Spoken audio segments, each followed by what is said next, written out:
Daniel Jackson could end up the best receiver in the Big Ten in 2024, and I'm going to tell you why I believe he's the most productive returning this season. Hey, You are Locked On Golden Gophers. No matter what we're going to do here, we're just going to keep rowing. Your daily podcast on the Minnesota Golden Gophers. However it turns out, we're just going to keep rowing. Part of the Locked On Podcast Network. Your team every day. We're just going to keep rowing, and keep rowing.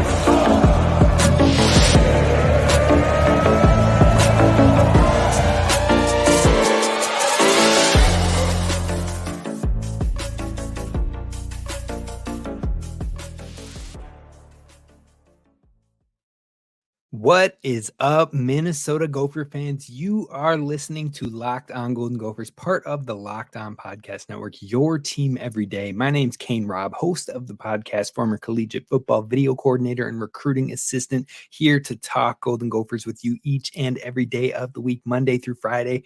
And today we're breaking some storylines. We're going to be able to talk about why I truly believe Daniel Jackson is the most productive wide receiver coming back from the Big Ten, and why he could make a case to be the best wide receiver in the conference in 2024. Now, I know that might sound absolutely crazy because the Gophers don't pass the ball a lot. But you know what? They didn't pass the ball a lot last year, and he was still a top 3 receiver in the conference. Yes, there's new teams coming in, but there is a case to be made. So we're going to talk about him and that Big Ten wide receiver conversation today. We're also going to talk about, will Minnesota step up in the passing game? Because if he is going to make that claim, they definitely need to at least take a step forward in the passing game. And we have said time and time again, PJ is going to pass the ball more, and he never does.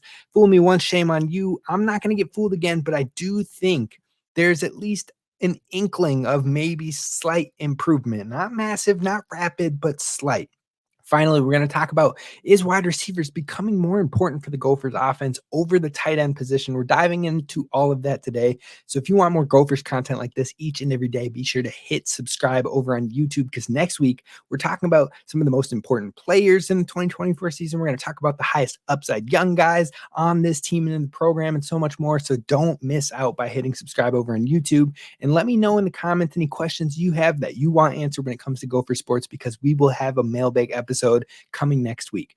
Now, let's talk about Daniel Jackson, because he could make a claim for the best receiver in the Big Ten, and that take feels bold. It might feel hot take, spicy, but it isn't too far-fetched. Now, one could definitely make the case that he is the most productive receiver returning, not coming from the new addition schools. So taking a look at the landscape, you look at who's coming back. First of all, Roman Wilson, gone. Isaiah Williams, gone. Marvin Harrison Jr., gone. Now, 2 of those 3 were the top 2 receivers in production when it came to touchdowns, when it came to receiving yards, and what have you. But in third, right behind them, was Daniel Jackson and Will Pauling. Now, the best receivers turning in the 2024 season are those 2 I mentioned, Daniel Jackson of Minnesota, Will Pauling of Wisconsin, and Ty Felton of Maryland. Now, Jackson finished in 4th in the Big Ten in receptions and yards. Top 2 in both are going to the draft, like I said, in Isaiah Williams and Marvin Harrison Jr. And he was number 3 in touchdowns receiving. Now, the number 3 receiver in the conference in receiving yards and receptions was none other than Will Pauling. Now, Will Pauling only passed Daniel Jackson in yardage in the bowl games. You know, those bowl games, the same bowl games that we had Daniel Jackson play with a quarterback that didn't have a quarterback on the team, basically, and they only threw for 26 yards. That's right, 26 total yards in the entire football game. So that really didn't play to Daniel Jackson's favor or do him any justice, and he only finished 6 yards behind Will Pauling in total yardage. Now, you could be like, okay, well, what did Will Pauling do in the last game? Maybe he only had like 20 yards, so it's not that big a difference. No, Will Pauling had his only 100-plus yard game of the entire season for 143 yards in that bowl game where Wisconsin was throwing the ball like crazy. So, you know, that one game doesn't really define the actual total production and consistency you saw from those 2 receivers throughout the entire year. So when you're looking at it from that perspective and looking at what they did on a game-to-game basis, Daniel Jackson was a multi-100-yard game wide receiver in the entire conference. Plus, he had more touchdowns on the season, and he did it all in a more efficient manner, only catching 59 receptions on the year to Pauling's 74. So in far more receptions, he only got 6 yards further and less touchdowns. I would say production-wise, Daniel Jackson is the best receiver returning.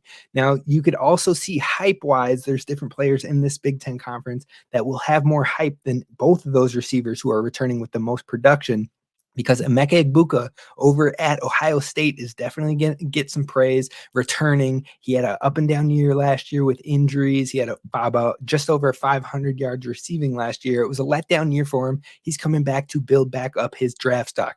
You've also got Caden Prather over at Maryland. He transferred in last year. He did all right, but Ja'Shawn Jones was their number 1 guy. Kai Felton was their number 2 guy, so maybe he can step into a bigger role, but I'm not sure that he's going to have the same ilk as Will Pauling, Daniel Jackson, or Emeka Egbuka. So that's what you got coming back from the Big Ten Conference when it comes to the bigger names in the wide receiver category. But you've also got 4 new schools coming in. You've got Oregon, you've got Washington, UCLA, and USC. Now, from those 4 new schools coming in, the people returning actually weren't extremely productive for those teams, except for Tez Johnson over at Oregon, who had over 1,100 receiving yards. So he's back. He's a big weapon. He could be the number 1 receiver in the Big Ten. Definitely has a case at it in the next season, especially with them having Dylan Gabriel coming in at quarterback. So he's definitely in the conversation for best receiver in the conference, hands down. Emeka Egbuka is up there. But I think both Daniel Jackson and Will Pauling have a case to be made and should be in the conversation. Now, beyond that, you've got younger guys in the UCLA, USC programs that'll probably get some hype when it comes to being the best receiver. Zachariah Branch is going to get a lot of love and praise, but he only had 300 yards last year as a true freshman. John Michael Sturdivant over in UCLA, but who's going to even play quarterback for UCLA? And then Washington's receiver room was absolutely wiped out. Coaching staff moved on, so I'm not even going to put them in the conversation. So when you're looking at the overall picture, you're talking about the hype guys, like Emeka Egbuka, maybe Caden Prather sneaks in. You've got the returning production guys, Daniel Jackson, Will Pauling, Ty Felton. That's 5 guys right there. And then you've got Tez Johnson. That's 6 guys that I think are absolutely going to be in the conversation for best receiver in the entire conference. But then you've got younger guys you don't know about. You could talk about a guy like maybe Carnell Tate or a Jeremiah Smith. Now, I'm not sure I would count them in this list quite yet, because you don't know who's going to be the quarterback at Ohio State. And yes, they might have a ton of talent there, but how much are they going to pass the ball? Because they have 2 of the best running backs in the country, Quinshon Judkins and Travion Henderson, both there. Maybe they're going to run a lot more as well. So it's hard to put multiple receivers into that top category, in my opinion, at this given moment. Now, sticking to Daniel Jackson and why I think he could be a surprise name in that conversation for those who don't pay attention to what he's been doing, you're talking about a player who was top 10. If you compare or combined all of that Big Ten last year, so take Washington in their high-flying championship game level team last year, take Oregon and their 2-loss team last year, take USC with Caleb Williams, take USCLA and add them to the Big Ten of last year, Daniel Jackson is still top 10 in yards, in touchdowns, and in receptions. He would be 9th in total yards, tied for 8th in total touchdowns receiving, and tied for 7th in receptions. That just goes to show you Daniel Jackson had a phenomenal season with an offense that didn't pass the ball. How much did they not pass the ball? They were bottom 12 of 133 teams in pass attempts. Bottom 12. And they were also bottom 8 of 133 teams in passing yards. So how can you be in the bottom 12 and the bottom 8 in those categories and still have a receiver that's top 10 in that conference, plus those power schools coming in who are some of the best schools in the country? How does that make sense? His team was bottom 8 in passing yards of 133 teams. His team was bottom 12 in pass attempts of 133 teams. And yet he made his way to be a top 10 receiver across the Big Ten, including the 4 teams who are joining this year from the Pac-12 last year. Now, 3 of those teams, those Pac-12 teams, were top 5 teams in the entire country of 133 teams in passing yards. Daniel Jackson and what he did was impressive as all get out. That should tell you not only how impressive his production was last year, but how great his upside could be with better quarterback play in 2024. So of all those players returning, I think Tez Johnson's going to be in the conversation. Emeka Egbuka is definitely going to be in the conversation. They have a ton of returning production, especially Egbuka in 2022, where he had over 1,100 yards receiving. Now, those two are the only two players who have had a year of more production than Daniel Jackson coming back. So I think overall, those three, maybe Will Pauling, are the top four options when it comes to the passing yards, who could be the best receiver in the Big Ten. And a lot of people might call me crazy for that, but I believe in the production and I believe in the progression. And you've seen both with Daniel Jackson. Now you add in Ty Felton and Prather with Maryland, but can Maryland sustain their passing success in their passing game with MJ Morris at quarterback, losing Talia Tagovailoa, who was the Big Ten leader all time in passing yards? So overall, there's a case to be made, and it's not as far-fetched as it seems that Daniel Jackson could be the best receiver in the Big Ten. Now, if Brosmer's game carries over from the FCS level to the FBS level, I am calling my shot and saying Daniel Jackson finishes in the top 5 in conference, and he cracks over 1,000 yards receiving, and even with the Gophers being a run-heavy team. Now, could the Gophers lean into the passing game a little bit more?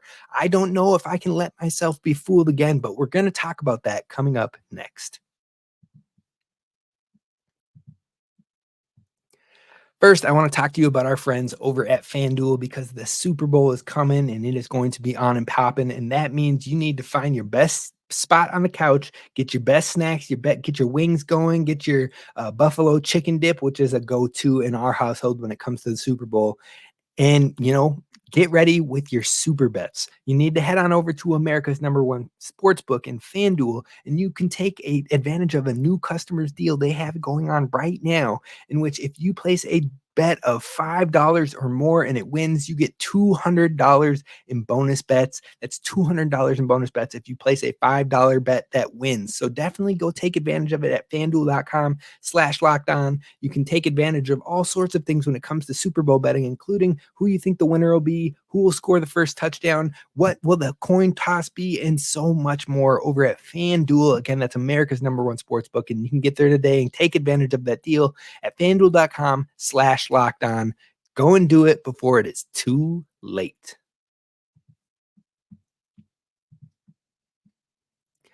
All right, Gophers fans, let's talk about, could Minnesota be planning to pass the ball more in 2024? Now, I know that rhymes. I know it sounds slick, but overall, I know we've said this before. I've asked it before, and now we're saying it again. Same story every single year. And I'm skeptical and tentative, and more so believe that I need to believe. I'll believe it all. I'll believe that they're going to pass the ball more when I see it. But there is a case to be made, because in a recent interview with quarterbacks coach Quincy Avery, who is the quarterbacks coach for Max Brosmer, also quarterbacks coach with CJ Stroud, Jalen Hurts, Deshaun Watson, Dwayne Haskins. The list goes on and on. He's worked with a number of capable NFL quarterbacks, and he believes Max Brosmer can be in that tier, in that ilk, and has an NFL passing level IQ and ability as well. If that's the case, then what intrigued Max Brosmer to come to Minnesota, where we haven't been known to pass the ball? Well, in an interview with Nadine Babu, friend of the show, there were some nuggets that hinted that maybe Minnesota is expecting to be passing the ball more in 2024, and that was a selling point to Max Brosmer. Now, Quincy Avery said when discussing his conversations with the Minnesota staff, he kept a lot of it close to the vest, but he did have a couple comments to say, and he said, "I will say it looks like they are looking at throwing the football more. I think they made it very apparent their plans for him in that offense and how things could be different from the things that they have run previously. I think what they plan on doing at this point is something that will fit him. If they were going to be running the same things that they ran last year, it isn't somewhere I'd be like, I feel good about you going there and being able to live out your dreams." Now, that being said, the staff did a really good job at explaining to Max Brosmer what their plan was and what their plan is and how they plan to use him. So all of that and hearing it, that makes you think they definitely had coaches or conversations with his quarterback coach and with Max Brosmer himself on wanting to get the passing game going more, how they would use it differently with him at the helm, and what that will be like. But it calls into question how different will this offense be? Now, is that a selling point or is there real change on the way? That is going to be the biggest question for Gophers fans and media alike that cover this Gophers team, because when listening to Max talk with Justin Gard in an interview recently, it sounded like he understood efficiency was important and that the pass attempts that he saw with the New Hampshire team would not be the same level of pass attempts that he would see here in Minnesota. Now, at least that seems to give you some sense of understanding and honesty that there was in that approach between the coaches and Max Brosmer. And he also stressed that the ground game would be pertinent for Minnesota. So it's been laid at least a little bit plain language on the table, like this team is going to run. This team is going to have a bunch of backs that are capable of doing it, but we need you at the offensive helm to be efficient, and we can still get those passing numbers going. So I wonder exactly what that looks like in this offense. And Minnesota just went all out to keep Darius Taylor, their star young running back, who will be here more than just 1 year of eligibility-wise, whereas Max Brosmer only has the 1 year left. So I definitely think that Darius Taylor is still the face and the focus of this offense. But I am curious to see how different it will really be. Was it all just words, or are we actually going to pass the ball more and get to more modern concepts? Now, efficiency could bring us more production a la 2019, like we have seen before, where the Gophers had their best season in so many decades.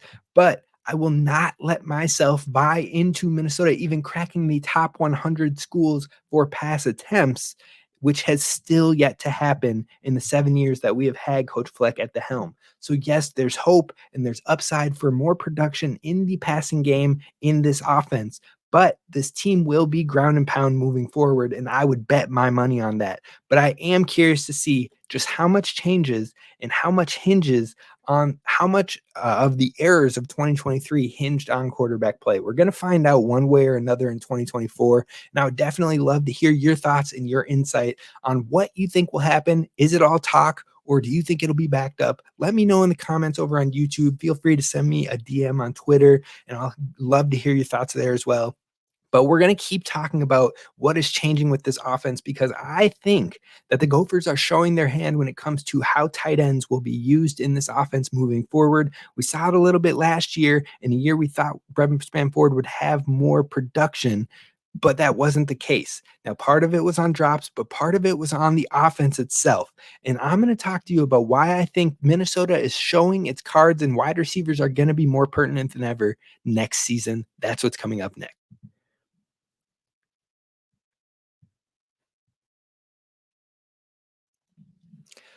All right, Gophers fans, we're wrapping up today by talking about will the tight ends get as much usage in 2024, or will Minnesota switch their shift their focus? Words, too many S's, you get what I'm saying. Will they shift their focus and their sets to more wide receiver involvement? Now, if you look at last year alone, you saw a lot more wide receivers getting involved in the offense. At times, you saw Daniel Jackson on the field, Chris Bell on the field, Corey Crooms on the field, Elijah Spencer on the field, Lemeki Brockington on the field. That's 5 receivers right there that were getting a healthy amount of snaps. Now, tight end wise, you saw Tristyn Spann-Ford, you saw Nick Kellerup, and occasionally you saw Jameson Gears. But will that tight end priority tick down outside of usage in the run blocking game? I think the Gophers are tipping their hand a little bit and showing that that will be the case. Because if you look at the priorities of the offseason, you see that we brought in 2 transfers prioritized in that portal in Christian Driver and Varney, I believe is his last name, coming from a D2 school.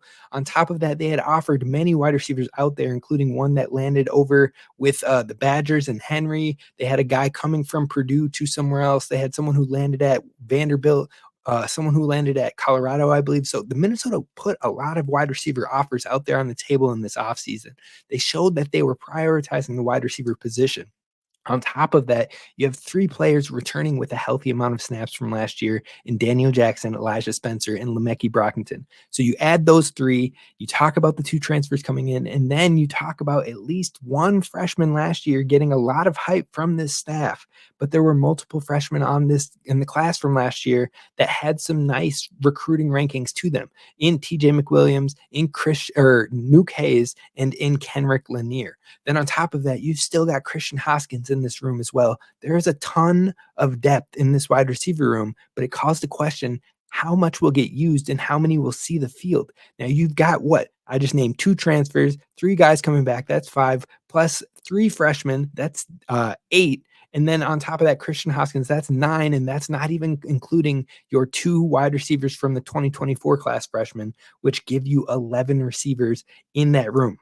So overall, there's a ton of talent in the wide receiver room, but how will it come to the forefront? Meanwhile, at tight end, which is typically a position that you need more experience in and it takes longer to develop, the Gophers didn't go out there and bring in a transfer tight end. They have Jameson Gears. I believe they have Nick Keller coming back. But outside of that, you've got 2 guys in the 2024 class. I believe you have 2 in the 2023 class and a bunch of players that haven't had any snaps on the field. So overall, Gears and Callerup will lead the charge, but in all honesty, the Gophers didn't use Tristyn Spann-Ford enough, in my opinion, when it came to his advantages with his size and with his ability to maybe go up and win a contested catch. They didn't put him in those type of positions. And yes, he had glimpses and flashes still in the last season, but we saw what could be with the tight end position in 2022, and they started to go away from that and have more wide receiver incorporation. Now they continue to invest in that wide receiver position, but they don't continue to invest in the experience of the tight end position. So we will have a very, very inexperienced tight end room next season, especially when it comes to running routes. So will the Gophers only really use the tight end position as often in the run game, blocking game, and not so much in the pass game? Maybe we'll see more receivers, 3 wide receiver sets, 4 wide receiver sets. And I ask the question of, is Jameson Gears going to line up on the outside or going to line up in the slot like we saw Tristyn Spann-Ford do? My money would say, looking at the different things we've seen in this offseason, the different priorities and how the Gophers have been moving, that's not going to continue, that the tight ends are going to stay in line and that the wide receivers are going to get more usage on the field, which could mean more rotations. Now, Daniel Jackson's going to lead the charge. He's probably going to be on the field almost at all times. And almost every play that he wasn't on the field last season was a run play. So if you look at that, Daniel Jackson has his involvement, but then you look at Christian Driver, you look at Elijah Spencer, you look at Lemeki Brockington, Kenrick Lanier, maybe all 4 of those guys still get heavy rotation with Daniel Jackson giving you that core of 5 you saw last year, but Tristyn Spann-Ford was in the mix and that gave you a 6. So maybe the Gophers move a 6th wide receiver into that rotation and you have 6 guys that get a vast amount of these key snaps of this offense. Now, right now, you got to believe what you see until proven otherwise. So I think that's the way this thing is going to shift until proven otherwise. I think that the tight ends are going to stay in line. I think you're going to see a lot more receivers rotating in this offense, and we'll see how much that passing production ticks up. Now, next week on Monday, we're going to talk about how I see that wide receiver room shaking out when it comes to the depth chart. And then I also want to talk about mailbag. So definitely send your questions our way, and hopefully we can do a mailbag episode on Monday. Until then, we're gonna see you next week. Next week is when we'll jump off, and on top of that, we're gonna talk about the most important players on this Gophers football team, the highest upside young players, and so much more all next week. So be sure to hit subscribe, but be sure to like this video so others can find it. And I will see you then. Row the boat, Sky, go Gophers, and don't forget to subscribe.